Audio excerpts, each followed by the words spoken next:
great chamber of the Galactic Council fell silent as the emergency transmission cut through the ongoing debate about trade routes. Every representative turned to face the massive holographic display that dominated the center of the room. The image flickered twice before stabilizing into the face of a human woman. Her skin was pale beneath the scars that ran across her left cheek. Her eyes held something that made even the most seasoned diplomats uncomfortable. Ambassador Sarah Chun stood in what appeared to be the ruins of a command center. Smoke drifted behind her. Emergency lights painted everything in shades of red and amber. She wore the formal uniform of the Terran Diplomatic Corps, but it was torn at the shoulder and stained with something dark. "Honored members of the Galactic Council," she began, her voice steady despite the chaos visible behind her. "This is the final message humanity will send through diplomatic channels. For 17 years, we have petitioned this body for intervention. For 17 years, we have begged for peace talks. For 17 years, the Caltharian Empire has answered with fire and death." High Archon Valkaris, his scaled features twisted in contempt, rose from his seat. His species had ruled a quarter of the galaxy for over 3,000 years. The idea that these newcomers, these humans who had barely mastered faster than light travel 2 centuries ago, would dare make demands amused him. "Ambassador Chun," he said, his translator rendering his hissing speech into smooth standard. "Your colonies attacked our survey teams. Your species violated clearly marked territorial boundaries. The Empire has shown remarkable restraint in merely defending its sovereign space." Sarah's expression did not change. She had heard these lies before. Every species in the chamber had heard them. None had the courage or the strength to challenge the Caltharian Empire. The statistics told the real story, and she recited them now with the precision of someone who had memorized the name of every single victim. 43 human colonies destroyed. 18 billion people dead. Not soldiers. Not raiders. Families. Children. The elderly. The Caltharian bombardment fleets do not discriminate between military and civilian targets, because there is no military threat to defend against. We are being exterminated. Systematically. Deliberately. She paused, letting the numbers sink in. Several representatives shifted uncomfortably. The Vrixian delegate, whose own species had narrowly avoided a similar fate a century ago, closed all 4 of his eyes. He knew what was coming. He had seen this pattern before. "We came to the stars in peace," Sarah continued. "We extended our hand to every species we encountered. We shared our culture, our music, our art, our dreams. We asked only for the same respect we showed others. The Caltharian Empire has taught us that peace requires strength. That mercy is seen as weakness. That kindness invites predators." The hologram zoomed out slightly. Behind Sarah, human officers moved with purpose through the damaged command center. They were not panicking. They were not fleeing. They were preparing for something. The council representatives began to notice details that sent cold warnings through their minds. The officers wore uniforms none of them recognized. The equipment visible in the background was not standard human military issue. Nothing looked like the outdated vessels and weapons the Empire had been fighting. "Therefore," Sarah said, her voice dropping to something cold and final, "humanity issues this ultimatum to the Caltharian Empire. You have 72 hours from the moment this transmission ends. Surrender unconditionally. Stand down your fleets. Open your borders to neutral observers. Submit to war crimes tribunals. Or face complete and total destruction." The chamber erupted. Laughter from the Caltharian delegation. Shocked gasps from the smaller species. Angry shouts demanding order. Through it all, High Archon Valkaris stood with his arms crossed, his face showing nothing but amusement. "Humanity controls 20 star systems," he announced, his voice cutting through the chaos. The Empire commands 8,000. Your entire navy consists of perhaps 300 vessels, most of which are converted civilian craft. Our battle fleet alone numbers over 15,000 warships. This is not an ultimatum, Ambassador Chun. This is suicide. Sarah looked directly at the Archon. For the first time, something like emotion crossed her face. It was not fear. It was not anger. It was pity. 72 hours, High Archon. We have shown you mercy for 17 years. We have absorbed your attacks. We have buried our dead. We have wept for our children.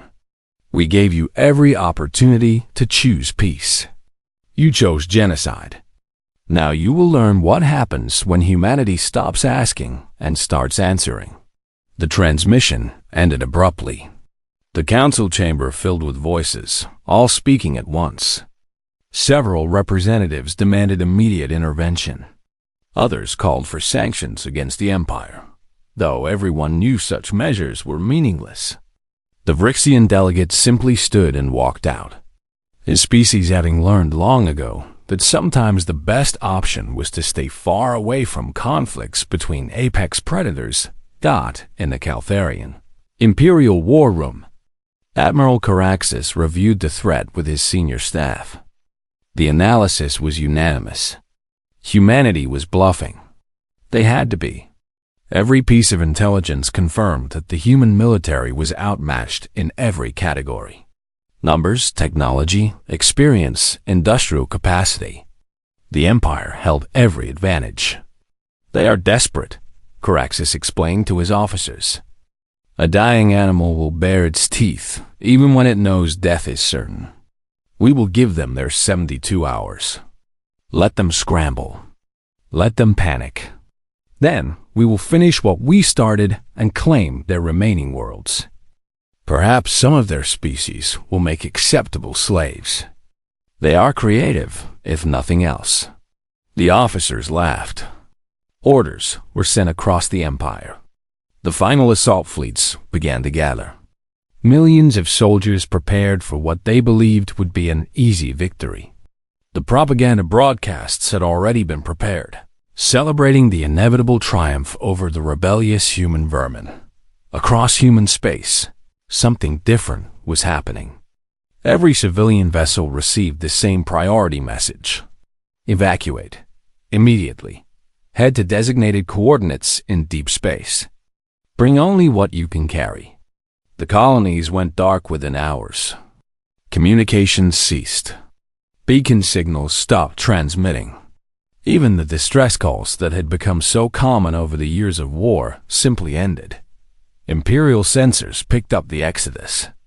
Ships fleeing in every direction, heading out of known space, disappearing into the vast emptiness between spiral arms.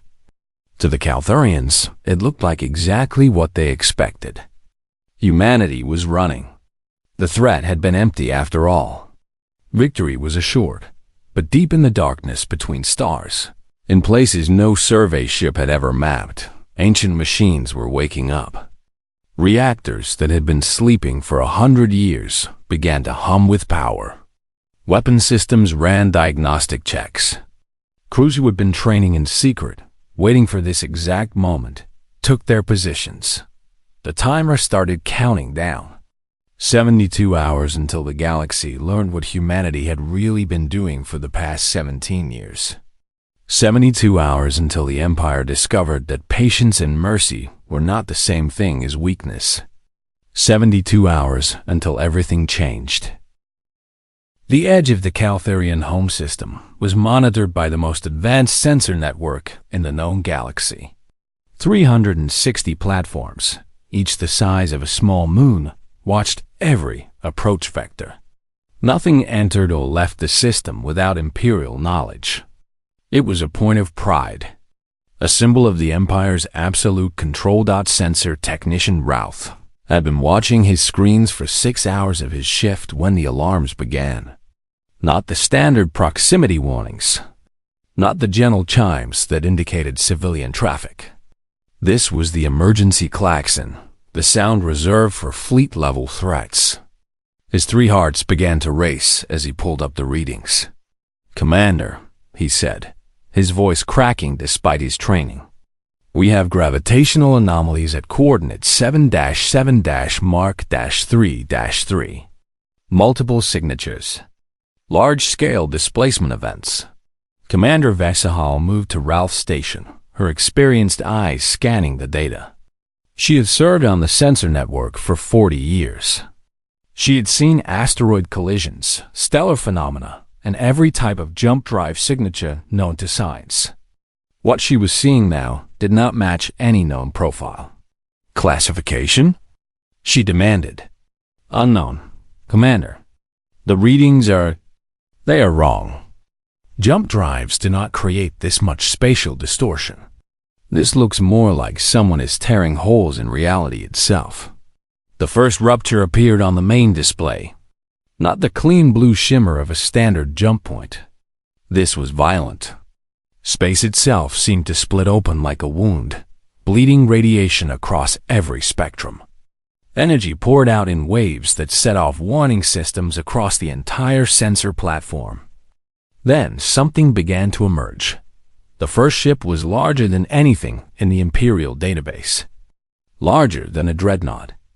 Larger than the massive cargo haulers that supplied the homeworld. Larger than the orbital construction platforms that built the Empire's greatest vessels. It was a ship designed for one purpose, and every line of its hull screamed at that purpose. War. "Get me exact dimensions," Vexahal ordered. Her voice steady despite the fear creeping into her mind. 37 kilometers from bow to stern, Ralph reported, his hands shaking on the controls. "Commander, the database shows human ships average 0.5 kilometers. Their largest known vessel is 3 kilometers. This cannot be human. This cannot be." He stopped as the second rupture opened. Then the third. Then dozens more, spreading across the system's edge like flowers blooming in fast motion. Through each tier in space came more ships. Battlecruisers that dwarfed anything the Empire fielded. Carrier groups surrounded by clouds of smaller vessels that were still larger than Imperial cruisers, destroyers, frigates, support ships, all bearing the same marking on their hulls. The flag of Earth, the symbol of humanity. Commander Vexahal activated the emergency fleet channel. Her message would reach every ship, every station, every military installation in the system within seconds. "This is Sensor Platform Alpha 1. Contact at the edge of the system. Multiple capital ships. Unknown class. Confirmed human origin. Threat level maximum. All units to battle stations. This is not a drill. Repeat, this is not a drill." On Caltharia Prime, Fleet Admiral Caraxes received the report in his command bunker, deep beneath the surface. He pulled up the sensor feeds, certain there had been some mistake. His species did not know the concept of shock in the way humans did, but what he felt as he studied the data came close.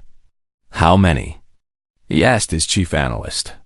1,200 vessels confirmed. More still emerging. "Admiral, the tonnage alone exceeds our entire home fleet. And the readings on their power cores. Nothing generates that much energy. Nothing we have ever encountered." Caraxes studied the tactical display. His home fleet numbered 3,000 warships. The pride of the Empire. Vessels that had conquered 100 species. Crews trained from birth for combat. Technology refined over millennia. The numbers favored the Empire. Numbers always mattered in fleet combat. "Launch all squadrons," he ordered. "Full combat spread. Target the largest vessels first. Whatever humanity has brought, we will show them that size alone does not win battles. Prepare siege platforms to fire on my command." The Caltharian home fleet moved with practiced precision. Thousands of years of military tradition guided every maneuver. They took formation, a wall of steel and fury that had never known defeat in their home system. Every captain knew their role. Every gunner checked their weapons. This would be a glorious battle. Songs would be sung of this day. The human fleet did not respond to hails. They did not transmit demands or threats. They did not maneuver for advantage or attempt to intimidate. They simply continued their approach, moving in formations that confused Imperial tactical computers. The spacing was wrong. The organization did not match any known doctrine. It looked almost random, except that nothing about these ships suggested anything was left to chance. At maximum weapons range. Exactly 17 million kilometers from the nearest Imperial vessel, the human fleet opened fire. What happened next would be analyzed for generations. Imperial ships were protected by shield systems that could absorb megaton-level impacts. Their armor was layered composite materials designed to withstand the heat of stars. Their point defense networks could track and destroy thousands of incoming projectiles. None of it mattered. The first wave of human weapons did not behave like normal projectiles. They did not fly in straight lines. They did not follow predictable trajectories. They accelerated continuously, twisting through space as if guided by invisible hands. Energy beams did not fire and dissipate. They stayed coherent across millions of kilometers, bending around obstacles, seeking targets with malevolent intelligence. Worst of all were the weapons that seemed to strike before they were fired. Imperial ships exploded from internal damage, their reactors overloading, their ammunition stores detonating, all happening in the split second before the attacking ship's weapon signature registered on sensors. It was as if cause and effect had been reversed. In the first 90 seconds of combat, 400 Imperial ships vanished from the tactical display. Not disabled, not damaged, simply gone, reduced to expanding clouds of debris and radiation. Admiral Caraxes watched the numbers change, his mind refusing to accept what his eyes were showing him. "Return fire," he ordered, his voice barely a whisper. "All ships, return fire. Kill them. Kill them all." The remaining Imperial vessels unleashed everything they had. Missiles by the thousands. Energy weapons on full power. Kinetic accelerators firing rounds that could crack planets. The volume of fire would have sterilized a solar system. It should have been overwhelming. It should have been enough. The human ships moved. Not in panic or confusion. With purpose. With precision that suggested they knew exactly where every Imperial shot would be before it was fired. Smaller vessels wove through the incoming fire like dancers, their movements too perfect to be piloted by organic minds. Larger ships simply ignored weapons that would have destroyed Imperial dreadnoughts, their shields absorbing and dispersing energy as if it were nothing more than sunlight. A few hits landed. A human destroyer took a direct missile strike and listed to one side, venting atmosphere. An Imperial cheer went up across the communication channels. Proof that the enemy could bleed. Proof that they were not invincible. Then the destroyer corrected its course, closed its hull breaches with some kind of self-repair system, and resumed firing. The cheer died in thousands of throats. On the bridge of the lead vessel, a ship whose hull bore the simple designation Arbiter, Fleet Admiral Sarah Chen watched the battle unfold. She had been 11 years old when the Caltharians destroyed the colony where she was born. She had floated in an escape pod for 3 days, watching her home burn in the viewport. She had spent the last 31 years preparing for this moment. "Status," she said quietly. "Home fleet is attempting defensive formation Baker 7, her tactical officer reported. Predictable. We have counters ready. Civilian evacuation on the surface? Dropships are approaching atmosphere. Resistance is minimal. They are too focused on us." Sarah nodded. She opened the fleet-wide channel, her words reaching every human ship in the system. Remember why we are here. Remember what they took from us. Remember every name, every face, every lost dream. We did not come here for revenge. We came here to teach a lesson. Make it clear. Make it undeniable. Make it unforgettable. The human fleet surged forward, and the real battle began.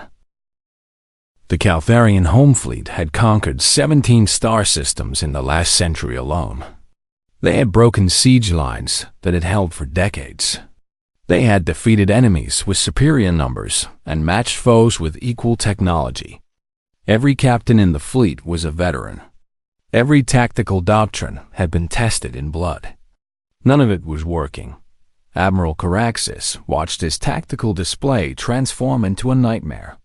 His fleet was trying Formation Baker 7, a defensive pattern that had never failed.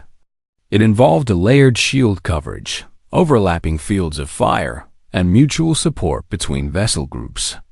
Against any known enemy, it was virtually impenetrable. The human ships simply ignored it. They fired through the shields as if they did not exist. Their weapons curved around the defensive formations, striking from angles that should have been protected. Worse, they seemed to know where each Imperial ship would move before the maneuver began. Every evasive pattern was anticipated. Every tactical adjustment was already countered. How are they doing this? Caraxes demanded. Are they reading our communications? Do they have our tactical database? His chief analyst was pale, his scales having lost their normal vibrant color. Admiral, I do not think they need our database. Watch the movement patterns. They are not reacting to us. They are moving as one entity. Perfect coordination across 1,200 vessels with zero communication lag. It is as if they share one mind. The implications settled over the command center like a shroud.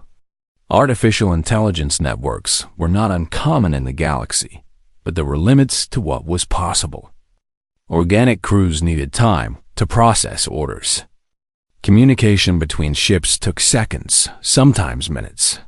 Fleet coordination always had delays, gaps, moments of confusion.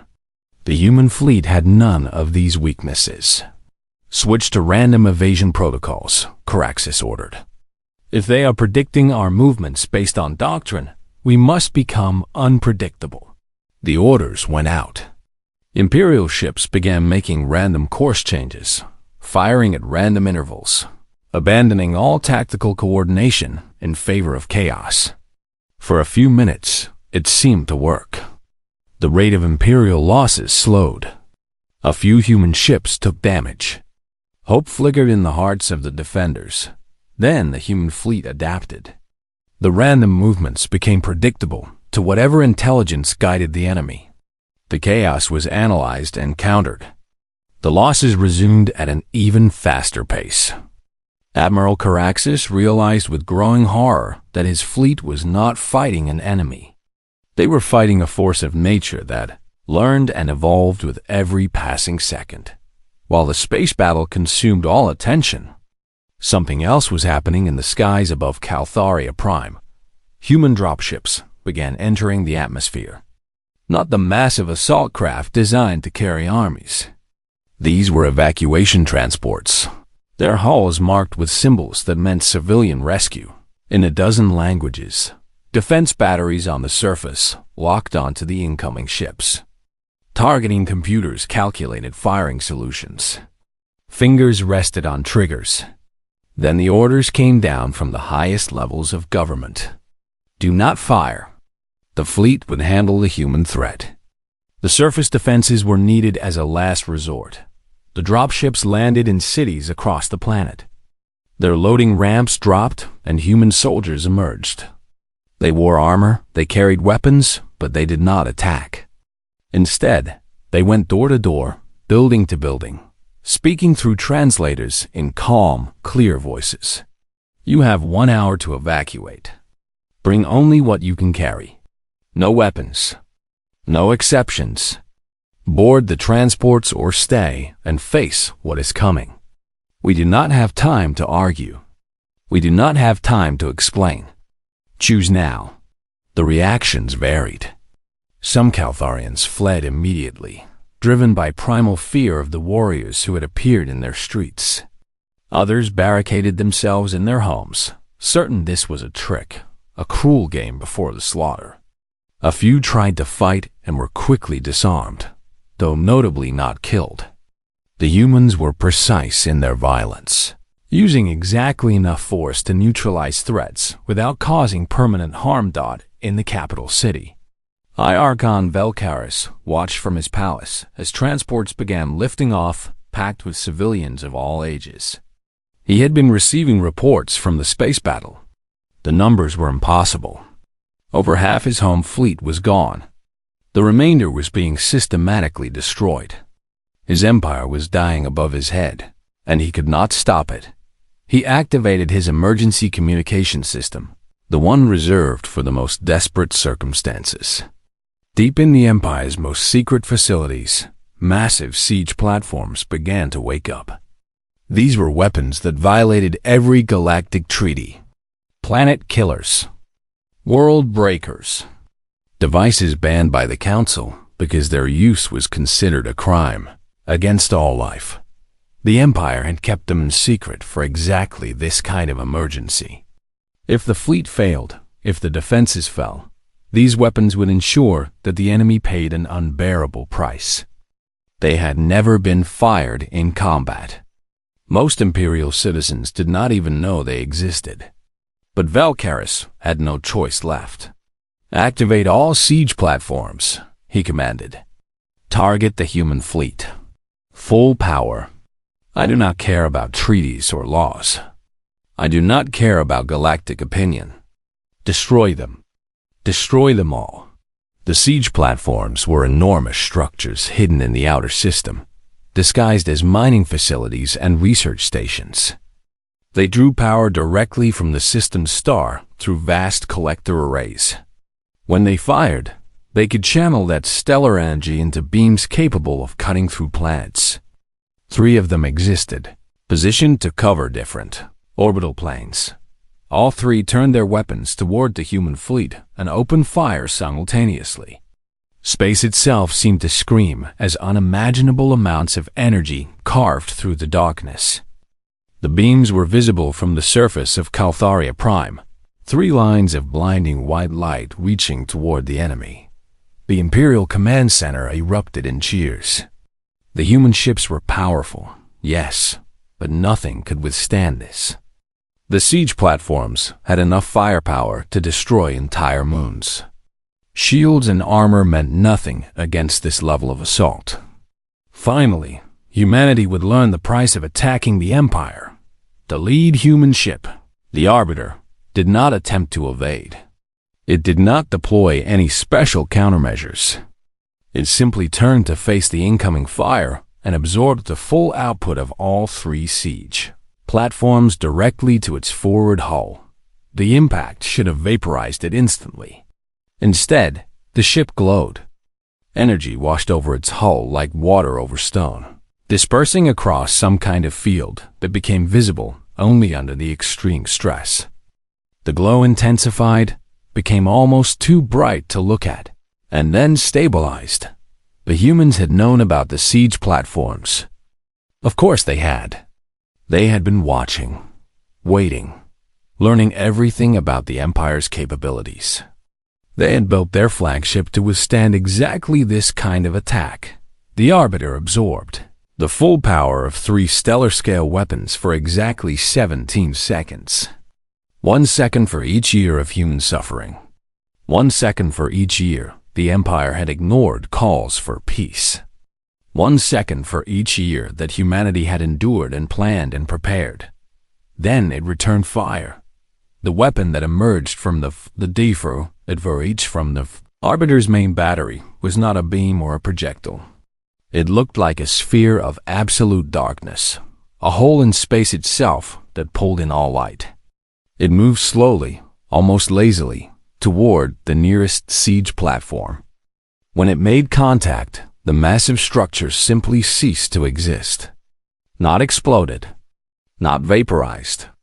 It was there one moment and gone the next, along with a spherical section of space around it.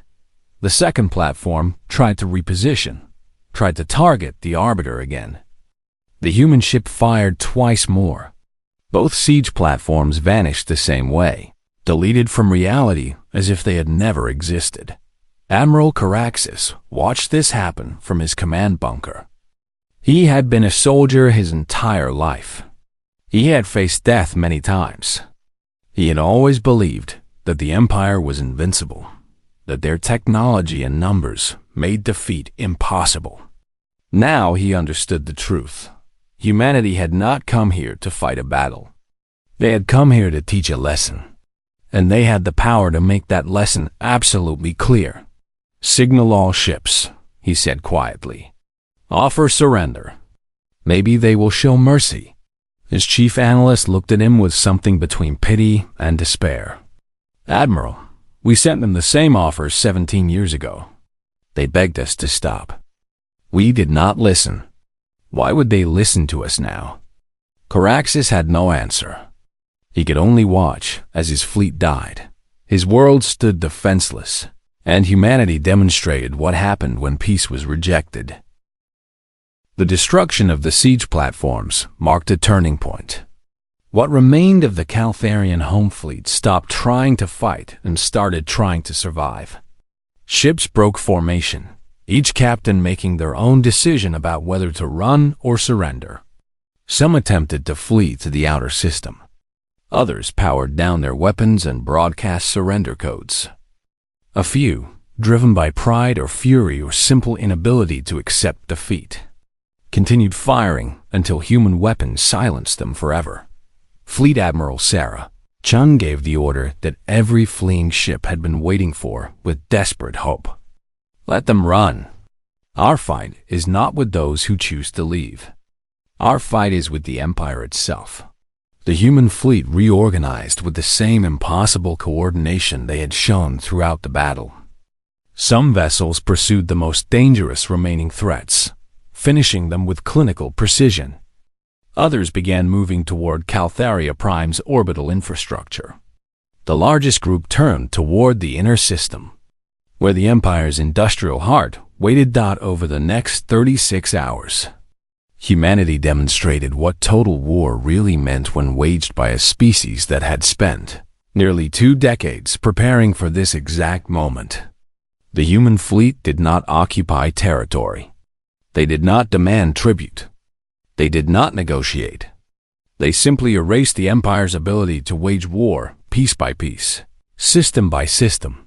The orbital shipyards above Caltharia Prime had been building warships for over 2,000 years. Massive construction platforms that could assemble a dreadnought in 6 months.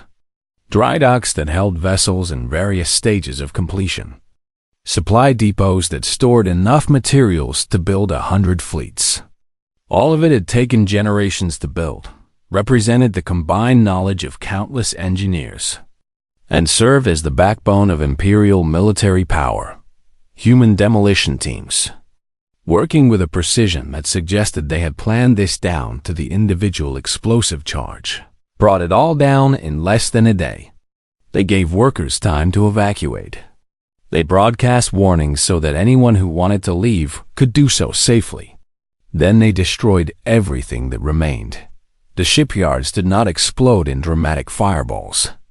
They were taken apart methodically, structural support severed at calculated points, massive sections of machinery disabled in ways that would make repair impossible. When the humans finished, the orbital space above the capital looked like a graveyard of industrial ambition. They moved to the communications network next. The Empire's ability to coordinate across its vast territory depended on relay stations positioned throughout the system. Massive arrays that could transmit messages across light years instantly. The humans did not simply destroy them. They broadcast every moment of the battle on every frequency, showing the galaxy exactly what was happening. Then they shut down the stations permanently, cutting Caltharia Prime off from its colonies. Production facilities on 3 moons became the next targets. Factories that produced everything from computer systems to armor plating. Research stations where the Empire's scientists developed new weapons.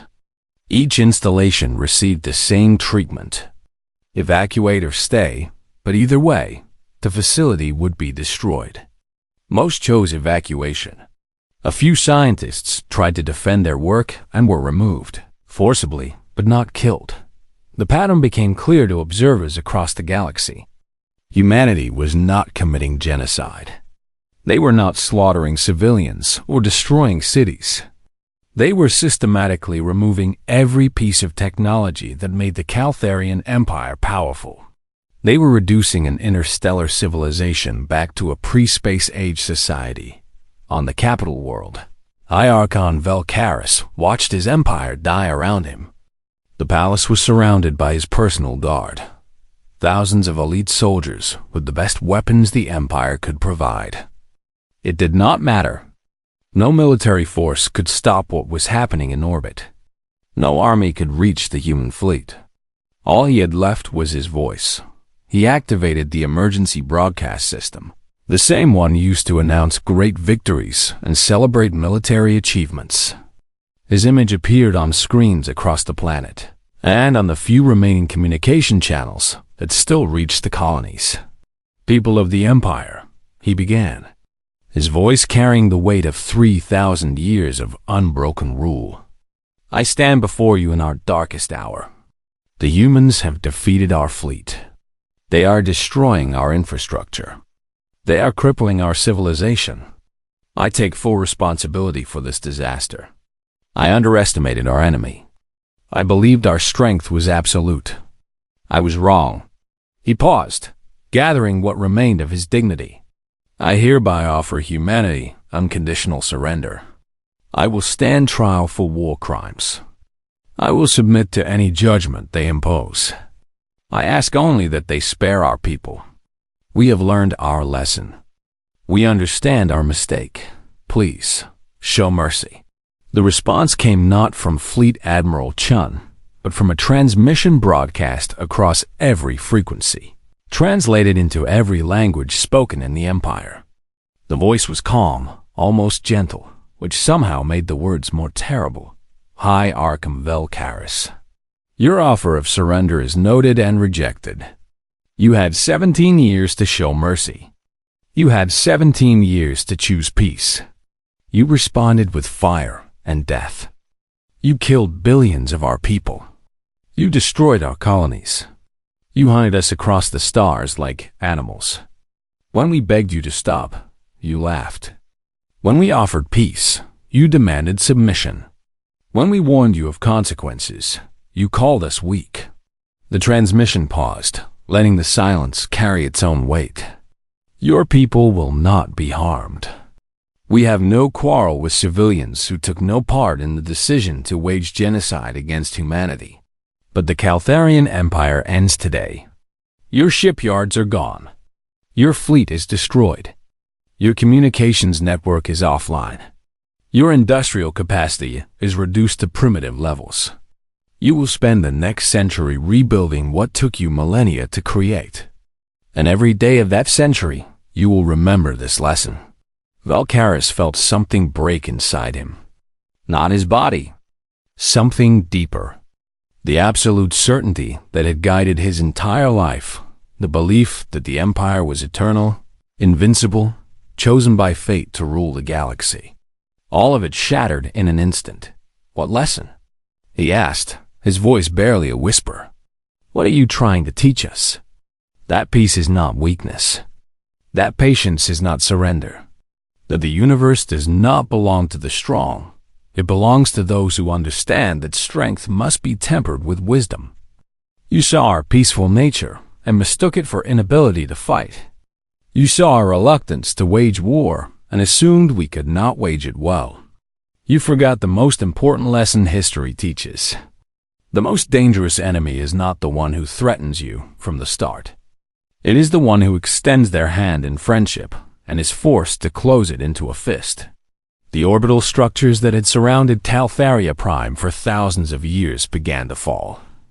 Not crashing into the atmosphere, which would have caused massive casualties, The humans were too precise for that. They were pushed into carefully calculated orbits that would carry them into the star or out into deep space. Piece by piece, the visible evidence of imperial power vanished from the sky. Admiral Caraxes, still in his command bunker, received a message on a private channel. It was from Sarah Chun. "Admiral, I have studied your military record. You were not in command when the genocide began. You argued against the extermination policy in strategic briefings. Your objections were overruled. This does not absolve you of responsibility for the deaths you caused, but it matters. You have a choice now. Help us ensure this never happens again, or join your High Archon in facing judgment." Caraxes looked around his command center, at the officers who had served under him, at the screens showing the death of everything they had known. He thought about the battles he had won, the enemies he had defeated, the pride he had felt in serving the Empire. Then he thought about the human colonies he had watched burn, the distress calls he had ignored on orders, the children who had died because his government decided mercy was weakness. "What do you need from me?" he asked. "The truth. Complete records of every attack on human territory. Names of those who gave orders. Evidence for the tribunals. Help us make sure the galaxy understands what happened here and why. Help us prevent this from happening to another species." Caraxes began transmitting data. Every classified file he had access to. Every order. Every battle report. Every communication that showed the deliberate, systematic nature of the genocide.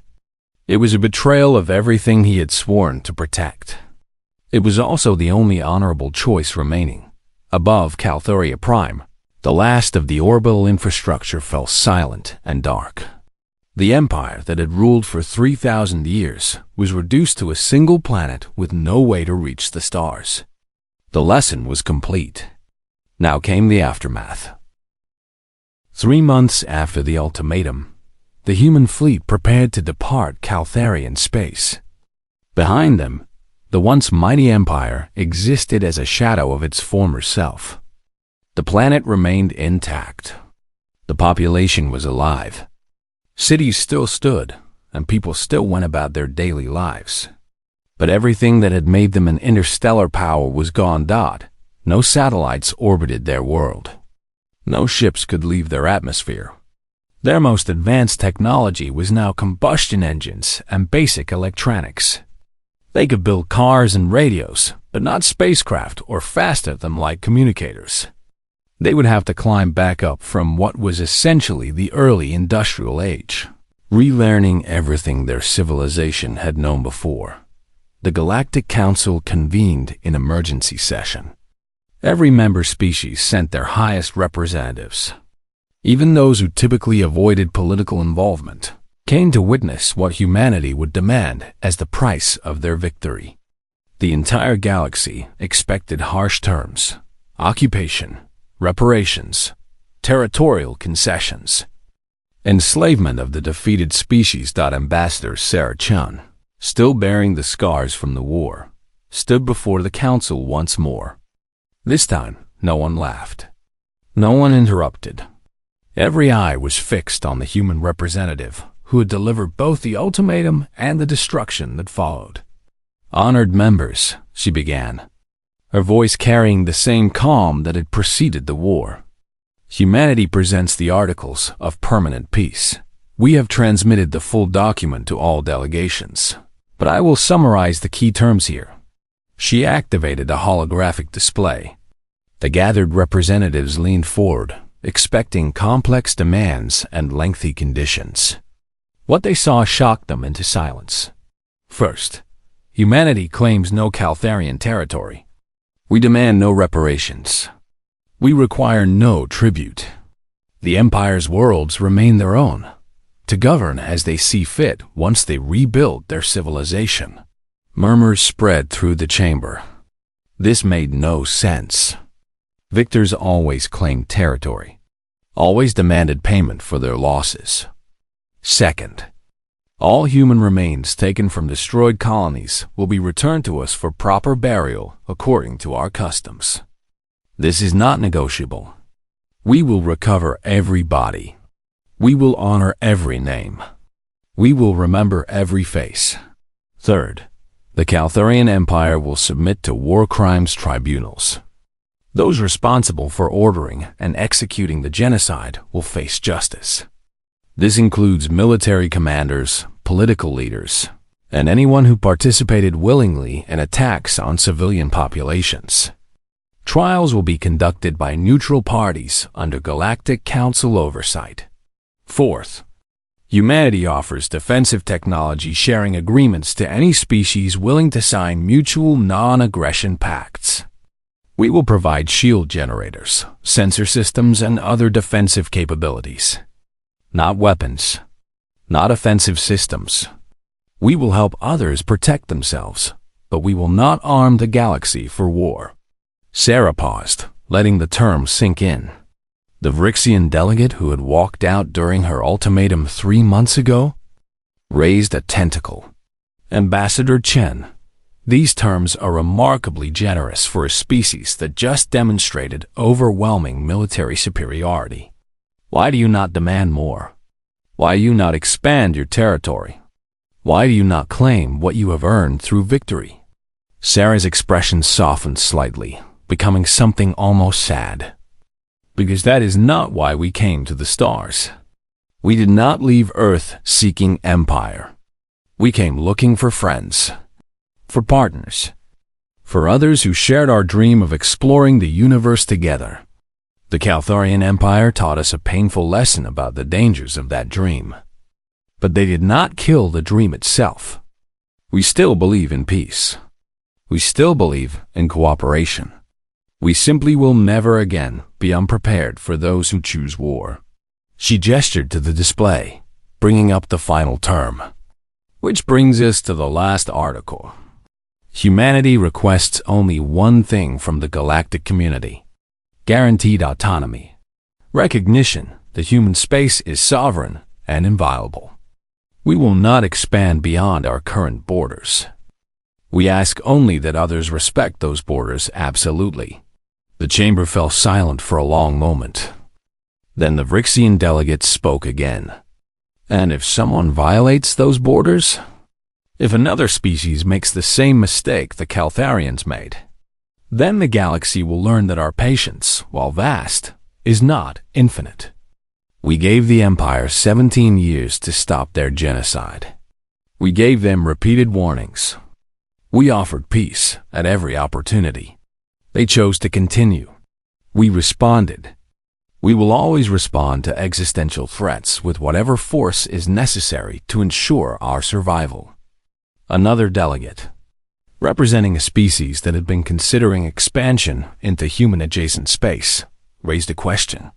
The fleet you brought to Caltharia, the weapons you demonstrated, where did they come from?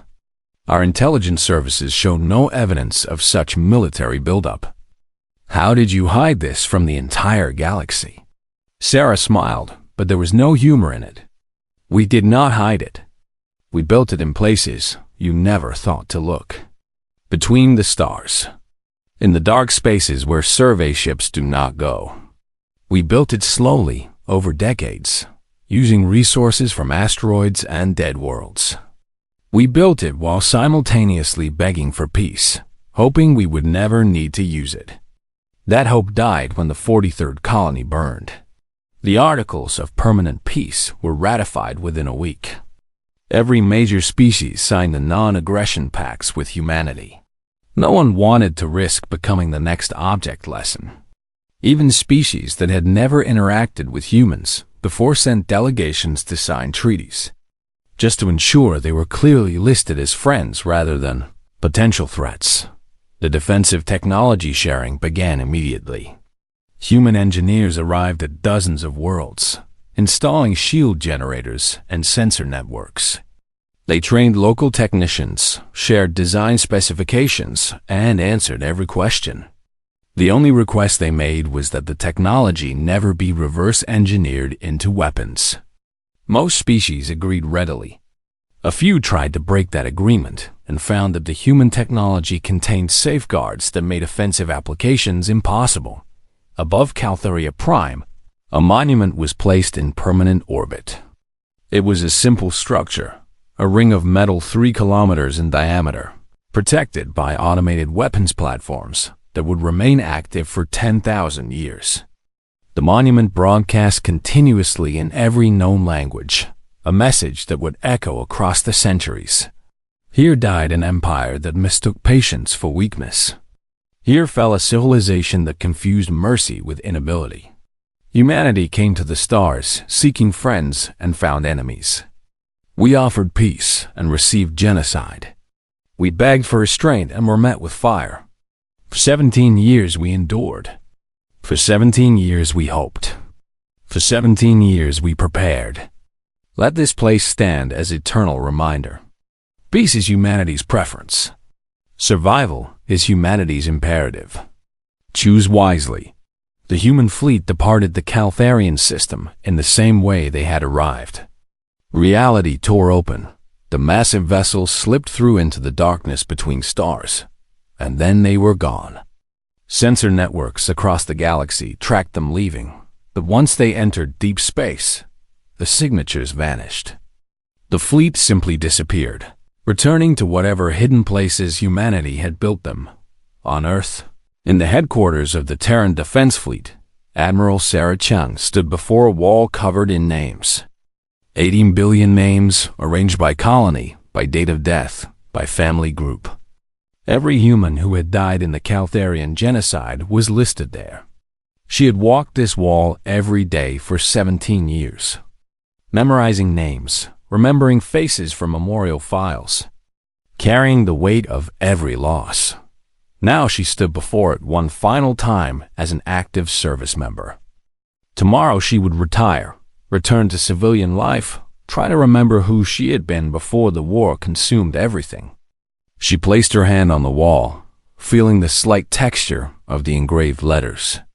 "We remembered," she said quietly. "Every one of you. We carried you with us. We made them understand what they had taken. I hope, wherever you are, you can rest now. The lesson is taught. The galaxy heard it. Maybe it will be enough. Maybe no other species will have to learn the hard way what happens when humans are forced to fight." She stepped back, saluted the wall, and walked away. Behind her, the names remained, a permanent record of the price of mistaking kindness for weakness dot across the galaxy. A new era began. It was called the Long Peace, and it would last for over 3 centuries. Not because species suddenly became enlightened or abandoned their territorial ambitions, but because everyone remembered Caltheria Prime. Everyone saw the monument broadcasting its warning. Everyone knew that somewhere in the darkness between stars, the human fleet waited. Humanity kept their word. They did not expand beyond their borders. They did not seek empire. They traded fairly, shared knowledge freely, and helped build the defensive networks that protected dozens of worlds. They were good neighbors, reliable allies, and generous teachers. But every species that signed treaties with them received one additional document. A simple addendum that contained no legal language, no formal clauses, just a reminder written in plain text. We came in peace. We will live in peace. We ask only that others respect our choice. But know this, the fleet that destroyed the Caltharian Empire was a fraction of our actual military capacity. What you saw was the minimum force required to teach the lesson. We hope we never need to teach it again. But if we must, we are ready.